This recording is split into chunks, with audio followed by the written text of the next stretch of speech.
ಮನೆಯಲ್ಲಿ ದೇವರ ಕೋಣೆ ಈಗಿದ್ರೆ ಮಾತ್ರ ಪೂಜೆ ಮಾಡಿ. ದೇವರ ಕೋಣೆ ಯಾವಾಗಲೂ ಹಿಂದೂ ಶಾಸ್ತ್ರದಲ್ಲಿನ ಅಥವಾ ಹಿಂದೂ ಧರ್ಮದಲ್ಲಿನ ನಿಯಮಗಳ ಪ್ರಕಾರ ಇರಬೇಕು. ಮನೆಯಲ್ಲಿ ದೇವರ ಕೋಣೆಯನ್ನು ನಿರ್ಮಿಸುವಾಗ ನಾವು ಯಾವೆಲ್ಲ ನಿಯಮಗಳನ್ನು ಗಮನದಲ್ಲಿಟ್ಟುಕೊಳ್ಳಬೇಕು? ದೇವರ ಕೋಣೆಯನ್ನು ಸ್ಥಾಪಿಸುವುದು ಹೇಗೆ ತಿಳಿಯೋಣ. ಮಾನಸಿಕ ಶಾಂತಿಯನ್ನು ಪಡೆದುಕೊಳ್ಳುವುದಕ್ಕಾಗಿ ಜನರು ತಮ್ಮನ್ನು ದೇವರ ಪೂಜೆಗಳಲ್ಲಿ ಮಂತ್ರಗಳ ಪಠಣದಲ್ಲಿ ತೊಡಗಿಸಿಕೊಳ್ಳುತ್ತಾರೆ. ದೇವರ ಆರಾಧನೆಗಾಗಿ ಜನರು ಮನೆಯಲ್ಲೇ ದೇವರ ಕೋಣೆಯನ್ನು ಇಟ್ಟುಕೊಳ್ಳುತ್ತಾರೆ. ದೇವರ ಕೋಣೆಯನ್ನು ಮಾಡುವಾಗ ಅರಿತು ಅಥವಾ ಅರಿಯದೆಯೋ ಕೆಲವೊಂದು ತಪ್ಪುಗಳನ್ನು ಮಾಡುತ್ತಾರೆ. ದೇವರ ಪೂಜೆ ಮಾಡುವಾಗ ಕೆಲವೊಂದು ನಿಯಮಗಳನ್ನು ಅನುಸರಿಸಬೇಕಾಗುತ್ತದೆ. ಶಾಸ್ತ್ರದಲ್ಲಿನ ನಿಯಮಗಳನ್ನು ಉಲ್ಲಂಘಿಸಿ ಮನೆಯಲ್ಲಿ ದೇವರ ಕೋಣೆಯನ್ನು ನಿರ್ಮಿಸುವುದರಿಂದ ಮನೆಯಲ್ಲಿ ಅಲೌಕಿಕ ಶಕ್ತಿಗಳ ನೆಲೆಯಾಗುತ್ತದೆ ಮತ್ತು ಕುಟುಂಬದ ಸದಸ್ಯರಲ್ಲಿ ಸಮಸ್ಯೆಗಳು ಉದ್ಭವವಾಗುತ್ತವೆ. ನಿಯಮಾನುಸಾರ ದೇವರ ಕೋಣೆಯನ್ನು ನಿರ್ಮಿಸುವುದರಿಂದ ಮನೆಯಲ್ಲಿ ಲೌಕಿಕ ಶಕ್ತಿಗಳ ಸಂಚಾರ ಹೆಚ್ಚಾಗುತ್ತದೆ. ಮನೆಯ ವಾತಾವರಣ ಬದಲಾಗಲು ಪ್ರಾರಂಭವಾಗುತ್ತದೆ. ಮನೆಯಲ್ಲಿ ದೇವರ ಕೋಣೆಯನ್ನು ನಿರ್ಮಿಸುವಾಗ ಈ ಎಲ್ಲ ನಿಯಮಗಳನ್ನು ಗಮನದಲ್ಲಿಟ್ಟುಕೊಳ್ಳಿ. 1. ಮನೆಯ ದೇವರ ಕೋಣೆಯ ಮೇಲ್ಭಾಗವನ್ನು ಯಾವಾಗಲೂ ಮರದಿಂದ ಮಾಡಿರಬೇಕು. ದೇವರ ಕೋಣೆಯಲ್ಲಿ ಬಹಳಷ್ಟು ಲೋಹಗಳನ್ನು ಬೆರೆಸಿ ನಿರ್ಮಿಸಲಾಗುತ್ತದೆ.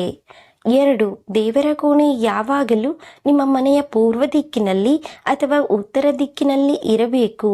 ಆದರೆ ನೈಋತ್ಯ ದಿಕ್ಕಿನಲ್ಲಿ ದೇವರ ಕೋಣೆಯನ್ನು ನಿರ್ಮಿಸಬಾರದು. 3.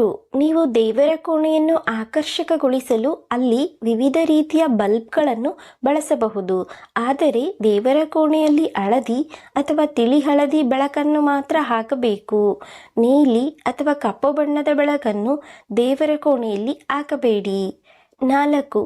ದೇವರ ಕೋಣೆಯ ಸುತ್ತಮುತ್ತ ಸ್ವಚ್ಛತೆಯನ್ನು ಕಾಪಾಡಿಕೊಳ್ಳಿ. 5. ದೇವರ ಕೋಣೆಯ ಹೊರಗಡೆ ಬಣ್ಣವು ತಿಳಿ ಹಳದಿ ಅಥವಾ ಕಿತ್ತಳೆ ಬಣ್ಣದಲ್ಲಿದ್ದರೆ ಶುಭ.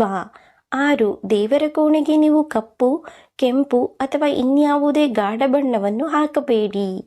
7.